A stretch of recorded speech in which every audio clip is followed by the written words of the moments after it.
Hi guys, good morning. Biyernes tayo ngayon, September 22. May breaking news tayo ngayon. Totoo kaya to kasi may announcement na sa school na walang pasok yung mga bata kasi may nag-aalboruto na naman daw yung Bulkang Taal. Hindi ko pa na ano sa balita eh. Nagbuga ng usok yung Taal na naman. Siguro legit naman kasi galing sa mayor ng Pasay dito. Ayun nga,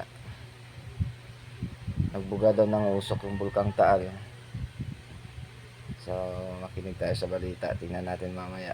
Ikaw, be, wag kang lalabas, ha? Kasi may usok ng bulkan daw dun sa labas. Ha? Ay, bakit ganun?